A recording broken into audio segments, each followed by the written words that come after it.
اگلا جملہ یہ ہے جی، والصلاۃ والسلام علی نبیہ ورسولہ محمد وآلہ وصحبہ الذین ساروا فی نصرۃ دینہ سیرا حثیثا وعلی اتباعہم الذین ورثوا العلم۔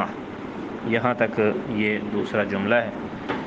اس کا ترجمہ ہے جی، والصلاۃ والسلام علی نبیہ ورسولہ محمد، اور درود و سلام ہوں علی نبیہ، اس اللہ کے نبی، و رسولہ، اور اس کے رسول پر، محمد یعنی کہ محمد صلی اللہ علیہ وسلم پر، و آلہ، اور ان محمد صلی اللہ علیہ وسلم کی آل پر، اولاد پر، و صحبہ، اور آپ کے صحابہ پر، الذین، وہ صحابہ، ساروا فی نصرۃ دینہ سیرا حثیثا، سارو جو چلے، فی نصرت دینہ، اس اللہ کے دین کی مدد میں، سیرن چلنا، حثیثاً تیز، وعلی اتباعہم، اور ان پیروکاروں پر بھی درود و سلام ہوں، الذین ورثوا العلم، جو وارث بنے العلم، علم کے۔ یہ اس کا ترجمہ ہے جی۔ اب ہم اس دوسرے جملے کی ترتیب کرتے ہیں۔ الصلاۃ والسلام، چونکہ ہم نے قاعدہ پڑھا تھا کہ جب دو اسموں کے درمیان حرف عطف آ جائے تو وہ چونکہ آپس میں معطوف علیہ معطوف بنتے ہیں، اس وجہ سے الصلاۃ معطوف علیہ ہے، والسلام واو عاطفہ ہے، اور السلام معطوف ہے۔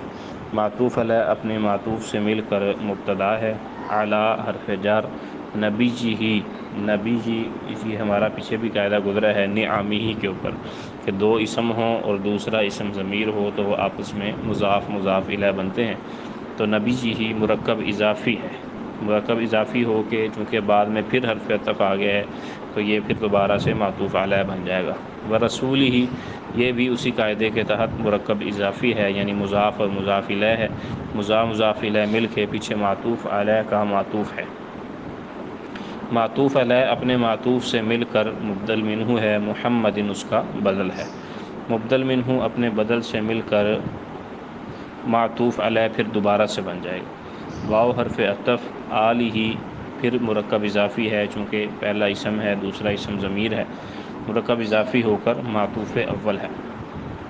صحبہ، صحبہ میں بھی وہی قاعدہ لگے گا کہ بھی پہلا اسم ہے دوسرا اسم ضمیر ہے تو مضاف مضاف الیہ مرکب اضافی ہو کر، یہ چونکہ ہم نے ترجمے میں آگے کیا تھا وہ صحابہ جو چلے، تو جو والا جو ترجمہ ہوتا ہے وہ میں نے بتایا ہے کہ وہ صفت والا، موصوف صفت والا ترجمہ ہوتا ہے، اس وجہ سے صحبہ کو ہم موصوف بنا لیں گے۔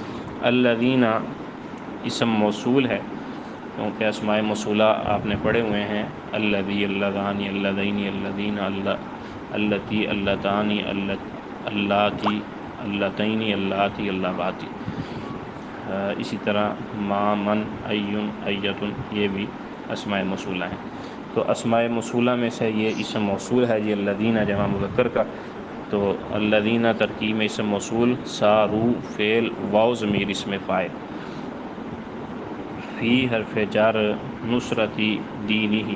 اب یہاں پہ اسی قاعدے کو تھوڑا سا بڑھایا گیا ہے کہ تین اسم ہیں اور تیسرا اسم ضمیر ہے، تین اسم ہیں اور تیسرا اسم ضمیر ہے، تو یہ تینوں ہی آپس میں مضاف مضاف الیہ بنیں گے، یعنی نصرتی مضاف، دینی پھر مضاف، ہی ضمیر اس کا مضاف الیہ، دینی مضاف اپنے مضاف الیہ سے مل کر نصرتی مضاف کا مضاف الیہ، مضاف اپنے مضاف الیہ سے مل کر فی جار کا مجرور، جار اپنے مجرور سے مل کر ساروا فعل کے متعلق، کیونکہ جار اپنے مجرور سے مل کر پیچھے آنے والے کسی فعل یا شبہ فعل کے متعلق ہوتا ہے، اس وجہ سے پیچھے چونکہ ساروا فعل موجود ہے اسی فعل کے ہم فی کو متعلق کریں گے۔ سیرن موصوف، حثیثاً صفت، یہاں پہ قاعدہ یہ ہے کہ جب دو اسم ہوں دونوں پہ تنوین ہو تو آپس میں وہ موصوف صفت بنتے ہیں، جیسے دو اسم ہوں دونوں پہ الف لام ہو تو وہ آپس میں موصوف صفت بنتے ہیں، تو اسی طرح دو اسم ہوں دونوں پہ تنوین ہو تو وہ بھی آپس میں موصوف صفت بنتے ہیں۔ تو موصوف اپنی صفت سے مل کر ساروا کا مفعول مطلق بن جائے گا، کیونکہ مفعول مطلق کی تعریف اگر آپ نے پڑھی ہے تو وہ یہ ہے کہ جو مصدر مذکورہ فعل کے بعد ذکر کیا جائے اور اس کا ہم معنی ہو، تو ساروا کے بعد سیرن جو ہے وہ اسی باب سے مصدر ہے، تو اس وجہ سے یہ مفعول مطلق بنے گا۔ موصوف صرف مل کے سارو کا مفعول مطلق ہو گیا جی۔ فعل اپنے فاعل، مفعول مطلق اور فی جو ہم نے متعلق بنایا تھا اس سے مل کر جملہ فعل یا خبریہ ہو کر لا محل لہا من الاعراب، اس کا مطلب ہوتا ہے کہ جو جملہ ہے اور جملے کا ایک محلی اعراب ہوتا ہے، یعنی اس جملے پہ اگر کوئی اسم ظاہر آ جاتا، صرف اسم مفرد آ جاتا، تو اس کا کیا اعراب ہونا تھا؟ جو اعراب اس کا ہونا تھا وہ اس جملے کا محلی اعراب کہلاتا ہے۔ اور بعض جملے ایسے ہوتے ہیں جن کا محلی اعراب نہیں ہوتا، جن میں سے وہ جملہ ہے جو صلہ باندھ رہا ہو، تو موصول کے صلے کا محلی اعراب نہیں ہوتا۔ اس وجہ سے ہم نے کہا کہ سارو فعل اپنے فاعل، مفعول مطلق اور متعلق سے مل کر جملہ فعل یا خبریہ ہو کر لا محل لہا من الاعراب الذین اسم موصول کا صلہ، موصول اپنے صلہ سے مل کر صحبہ، ہم نے موصوف بنایا تھا اسے، اس موصوف کی صفت ہو جائے گی۔ موصوف اپنی صفت سے مل کر معطوف بن جائے گا نبی ہی و رسول ہی محمد کا، یعنی آلہ ہی اس کا معطوف اول تھا تو صحب ہی اس کا معطوف ثانی بن جائے گا۔ معطوف علیہ اپنے دونوں معطوفوں سے مل کر علی جار کا مجرور ہو جائے گا، جار اپنے مجرور سے مل کر معطوف علیہ بن جائے گا۔ ابھی ہم یہاں پہ اعتراض یہ ہے جی کہ بھی ہم نے تو یہ پڑھا تھا کہ علی جو ہے جار اپنے مجرور سے مل کر کسی فعل کے متعلق ہوتا ہے یا شبہ فعل کے متعلق ہوتا ہے، تو یہاں پہ ہم نے معطوف علیہ کیوں بنا دیا؟ تو اس وجہ سے اسے یہاں پہ معطوف علیہ بنایا ہے، چونکہ اس کا عطف بھی ہم نے علی پہ ہی ڈالنا ہے، یعنی اس کے بعد وعلی اتباعہم جو آ رہا ہے نا وہ بھی حرف جاری ہے، تو دونوں حرف جر اکٹھے ہو کے پھر وہ کسی فعل یا شبہ فعل کے متعلق ہو جائیں گے، تو یہ درست ہوتا ہے۔ اس وجہ سے یہاں پہ ہم نے علی حرف جر اپنے مجرور کے ساتھ مل کر معطوف علیہ بنا دیا۔ واو عاطفہ ہے، علی حرف جر ہے، اتباعہم، اتباعی مضاف، ہم ضمیر مضاف الیہ، مضاف اپنے مضاف الیہ سے مل کر موصوف، الذین اسم موصول، ورثوا فعل واو فاعل، العلم مفعول بہ، فعل اپنے فاعل اور مفعول بہ سے مل کر جملہ فعلیہ خبریہ ہو کر لا محل لہا من الاعراب الذین اسم موصول کا صلہ، موصول صلہ مل کر اتباعہم موصوف کی صفت، موصوف اپنی صفت سے مل کر علی جار کا مجرور، جار مجرور مل کر پچھلے علی معطوف علیہ کا معطوف ہو جائے گا، اور معطوف علیہ اپنے معطوف سے مل کر یہاں پہ ثابتتان یا نازلتان معذوف نکلے گا، صیغہ صفت اس کے متعلق ہوں گے، نازلتان صیغہ صفت اپنے ہما ضمیر فاعل اور متعلق سے مل کر شبہ جملہ ہو کر الصلاۃ والسلام مبتدا کی خبر، مبتدا اپنی خبر سے مل کر جملہ اسمیہ خبریہ ہوا۔ تو یہ جی اس کی دوسرے جملے کی ترکیب ہے۔ بسم اللہ الرحمن الرحیم، الحمد للہ وحدہ والصلاۃ والسلام علی من لا نبی بعدہ، اما بعد۔ آج کے سبق میں دوسرے جملے کے صیغے الصلاۃ، یہ اسم مصدر ہے، باب تفعیل سے صلی یصلی تسلیۃً و صلاۃً، مصدر نہیں بلکہ اسم مصدر ہے۔ اسم مصدر وہ ہوتا ہے جس کا معنی جو ہے وہ مصدر والا ہو، لیکن مصدر کے حروف میں سے اس میں کوئی کمی ہوئی ہو اور اس کے عوض میں بھی کوئی حرف نہ لایا گیا ہو۔ جو فعل کے اندر بس پائے جاتے ہیں حروف، وہ حروف پورے نہ ہوں مصدر میں، تو وہ مصدر اسم مصدر کہلاتا ہے، معنی اس کا وہ مصدر والا ہی ہو۔ السلام یہ بھی اسم مصدر ہے، باب تفعیل سے سلم یسلم تسلیما و سلاما، علی حرف جر ہے، نبی، نبی جو ہے یہ واحد مذکر صفت مشبہ کا صیغہ ہے، باب فتح یفتح سے، نبأ ینبأ سے، اصل میں یہ نبی اون تھا، نبی اون، تو پھر اس میں قاعدہ مقرب لگا ہے کہ جو حمزہ منفردہ متحرکہ ہو اس کا ماقبل واو مدہ یا یا مدہ ہو تو حمزہ کو ماقبل کی جنس سے بدلنا جائز ہوتا ہے، اور ابدال کے بعد ادغام ضروری ہوتا ہے، تو نبی اون سے نبی یون بنا، پھر نبی یون ہو گیا۔ رسول جو ہے یہ واحد مذکر صفت مشبہ کا صیغہ ہے، مرسل کے معنی میں یہ ہوتا ہے، باب افعال سے یہ خلاف قیاس آتا ہے۔ ویسے عمومی طور پہ صفت مشبہ قیاسی طور پہ جو آتی ہے وہ ثلاثی مجرد کے صیغوں سے آتی ہے، ابواب سے آتی ہے، لیکن یہ غیر ثلاثی مجرد سے خلاف قیاس آیا ہے۔ محمد یہ ویسے تو اسم مفعول کا صیغہ ہے، لیکن جب علم ہوگا تو پھر اسم جامد کہلائے گا۔ واحد مذکر اسم مفعول باب تفعیل کا یہ صیغہ ہے۔ حمد یحمد تحمیدا فہو محمد فذاک محمد۔ حا میم دال اس کا مادہ ہے، اب تک سامنے یہ سالم ہے۔ آگے آل یہ اسم جامد ہے، حمزہ ہا لام اس کا مادہ ہے، اہل سے بنا ہے یہ آل۔ اسی طرح صحبی یہ صاحب کی جمع ہے، صاحب واحد مذکر اسم فاعل ہے، اور یہ پھر جمع مکسر مذکر اسم فاعل بنے گا۔ باب اس کا سمیع یسمع ہے، صحیب یصحب، صاد حا با اس کا مادہ ہے، اب تک سام میں یہ صحیح سالم ہے۔ الذین یہ جمع مذکر اسم موصول ہے، مبنی ہوتا ہے۔ سارو جمع مذکر غائب فعل ماضی معروف باب سار یسیرو سیرن، سین یا را اس کا مادہ ہے، اب تک سام میں اجوف یائی ہے۔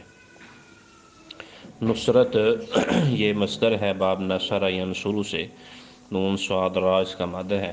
دین یہ بھی مصدر ہے باب ضرب یضرب اس کا بنے گا دانا یدین دینا، اب تک سام میں یہ اجوف یائی ہے دال یا نون مادے سے۔ سیرن یہ پیچھے سارو فعل گزرا ہے، اسی فعل کا مصدر ہے، واحد مصدر ہے، سین یا را اس کا مادہ ہے، سارا یسیرو سے باب ضرب یضرب سے سین یا را مادہ ہے، اور اب تک سام میں اجوف یائی ہے۔ حفیظاً یہ باب نصر ینصر اس کا بنے گا، اس سے یہ واحد مذکر صفت مشبہ ہے۔ حثا یحث، حا ثا ثا اس کا مادہ ہے، مضاف ثلاثی ہے۔ اتباعہم اتباع جو ہے یہ جمع مکسر جمع مذکر مکسر اسم فاعل کا صیغہ ہے، تابع کی جمع ہے، تبع یتبع باب سمع یسمع ہے، تابع عین مادہ ہے، ہر تک سام میں سالم ہے۔ ورثوا جمع مذکر غائب فعل ماضی معروف باب حسب یحسب واو را ثا اس کا مادہ ہے، اب تک سام میں مثال واوی ہے۔ العلم مصدر ہے باب سمیع یسمع کا، علم یعلم علما، عین لام میم اس کا مادہ ہے، اب تک سام میں یہ سالم ہے۔ تو یہ اس جملے کے صیغے مکمل ہو چکے ہیں۔ اب اس جملے کا ہم اجرا کرتے ہیں۔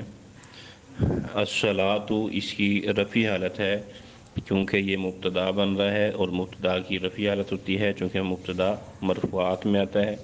رفعی حالت ضمہ کے ساتھ ہے، ضمہ کے ساتھ اس وجہ سے ہے کہ یہ اسم مفرد منصرف صحیح ہے۔ اسی طرح السلام کی بھی رفعی حالت ہے، اس کی رفعی حالت اس وجہ سے ہے کہ اس کا عطف الصلاۃ پہ پڑ رہا ہے، جو اعراب معطوف علیہ کا ہوتا ہے وہی اعراب معطوف کا ہوتا ہے، اس وجہ سے اس کی رفعی حالت ہے، اور رفعی حالت ضمہ لفظی کے ساتھ ہے چونکہ یہ بھی اسم مفرد منصرف صحیح ہے۔ علی حرف جر ہے اور حرف کا کوئی اعراب نہیں ہوتا، اسی طرح کیونکہ حرف مبنی ہوتے ہیں اور مبنی کا محلی اعراب ہوتا ہے، لیکن اس کا محلی اعراب بھی نہیں ہے کیونکہ یہ حرف ہے، حروف کا محلی اعراب بھی نہیں ہوتا۔ نبی واحد یہ اس کی جری حالت ہے، جری حالت اس وجہ سے ہے کہ اس کے پیچھے علی حرف جر آ گیا ہے، اور جری حالت کسرہ کے ساتھ ہے، کسرہ لفظی کے ساتھ، چونکہ یہ اسم مفرد منصرف صحیح ہے۔ ہی ضمیر جو ہے یہ مبنی ہے کیونکہ ضمائر ساری کی ساری مبنی ہوتی ہیں، اور محلن یہ مجرور ہے چونکہ یہ مضاف الیہ بن رہی ہے۔ رسولی کی جری حالت ہے کیونکہ یہ نبی جی کا معطوف ہے، جو اعراب معطوف علیہ کا ہوتا ہے وہی اعراب معطوف کا بھی ہوتا ہے۔ جری حالت کسرہ کے ساتھ ہے چونکہ یہ اسم مفرد منصرف صحیح ہے۔ ہی ضمیر یہاں پہ بھی محلن مجرور ہے کیونکہ مضاف الیہ بن رہی ہے، ہی ضمیر محلن مجرور ہے چونکہ یہ مضاف الیہ بن رہی ہے۔ محمدن یہ بدل ہونے کی وجہ سے مجرور ہے چونکہ یہ بھی قاعدہ ہے، یعنی یہ بھی تابع ہے، جو اعراب مطبوع کا ہوتا ہے وہی اعراب تابع کا ہوتا ہے۔ اس کی جری حالت ہے کسرہ کے ساتھ، اور اس وجہ سے کہ یہ اسم مفرد منصرف صحیح ہے۔ آلہ یہ نبی ہی کا معطوف ہونے کی وجہ سے مجرور ہے، جری حالت کسرہ کے ساتھ ہے، اسم مفرد منصرف صحیح ہے۔ ہی ضمیر مبنی ہے، محلن مجرور ہے کیونکہ مضاف الیہ ہے۔ صحبی یہ معطوف ثانی ہونے کی وجہ سے مجرور ہے نبی کا، جری حالت اس کی کسرہ کے ساتھ ہے، کسرہ کے ساتھ اس وجہ سے ہے کہ یہ جمع مکسر ہے، صاحب کی جمع ہے۔ ہی ضمیر مبنی ہے، محلاً مجرور ہے۔ الذین اسم موصول ہے، یہ مبنی ہوتا ہے، یہ بھی محلاً مجرور ہے کیونکہ صحبی کی صفت بن رہا ہے تو صحبی جب مجرور ہے تو الذین بھی مجرور ہی ہونا تھا، لیکن یہ مبنی ہے، اس وجہ سے محلاً مجرور ہے۔ سارو یہ فعل ماضی ہے، اور فعل ماضی بھی سارے کا سارا مبنی ہوتا ہے، اس کے 14 کے 14 صیغے مبنی ہوتے ہیں، اور مبنی کا محلی اعراب ہوتا ہے، لیکن سارو چونکہ یہ فعل اپنے فاعل متعلق مفعول مطلق سے مل کے ہم نے موصول کا صلہ بنایا تھا، تو موصول کے صلے کا محلی اعراب نہیں ہوتا، اس وجہ سے اس کا بھی محلی اعراب نہیں ہے۔ فی حرف ہے، حرف مبنی ہوتے ہیں اور اس کا بھی محلی اعراب نہیں ہے کیونکہ حروف کا محلی اعراب بھی نہیں ہوتا۔ نصرت، نصرت کی جری حالت ہے چونکہ پیچھے حرف جر آ گیا ہے، جری حالت کسرہ کے ساتھ ہے کیونکہ یہ اسم مفرد منصرف صحیح ہے۔ دینی اس کی بھی جری حالت ہے کیونکہ پیچھے نصرت ہی آ گیا ہے، وہ مضاف ہے اور دینی اس کا مضاف الیہ ہے، تو جری حالت کسرہ کے ساتھ ہے کیونکہ یہ بھی اسم مفرد منصرف صحیح ہے۔ اور ہی ضمیر محلاً مجرور ہے کیونکہ یہ مضاف الیہ بن رہی ہے، ویسے اس کا ظاہری اعراب نہیں ہوگا کیونکہ مبنی ہے۔ سیرن اس کی نسبی حالت ہے کیونکہ مفعول مطلق ہے، اور مفعول مطلق منصوبات میں آتا ہے، نسبی حالت فتح کے ساتھ ہے، فتح کے ساتھ اس وجہ سے ہے کہ یہ اسم مفرد منصرف صحیح ہے۔ حسیسن سیرن کی صفت ہونے کی وجہ سے منصوب ہے، اور اس کی بھی نسبی حالت اس فتح کے ساتھ ہے کیونکہ یہ بھی اسم مفرد منصرف صحیح ہے۔ اعلیٰ جو ہے یہ حرف ہے، حرف کا محلی اعراب بھی نہیں ہوتا، مبنی ہوتے ہیں۔ اتباعی کی جری حالت ہے چونکہ اعلیٰ کا مجرور ہے، جری حالت کسرہ کے ساتھ ہے کیونکہ یہ جمع مکسر ہے، تابعون کی جمع ہے۔ ہم ضمیر مبنی ہے، محلاً مجرور ہے کیونکہ مضاف الیہ ہے۔ الذین اسم موصول ہے، یہ بھی مبنی ہے، محلاً مجرور ہے چونکہ اتباعہم کی صفت ہے۔ ورثوا فعل ماضی ہے، اور فعل ماضی مبنی ہوتا ہے، فعل ماضی کا محلی اعراب ہوتا ہے لیکن اس کا نہیں ہے کیونکہ یہ فعل ماضی موصول کا صلہ بن رہا ہے۔ العلم یہ محلاً یہ اس کی نسبی حالت ہے کیونکہ یہ ورثوا کا مفعول بن رہا ہے، اور اس کی نسبی حالت فتح کے ساتھ ہے، فتح لفظی کے ساتھ، اس وجہ سے ہے کہ یہ اسم مفرد منصرف صحیح ہے، تو یہ اس کا اعراب کا اجرا ہو گیا جی۔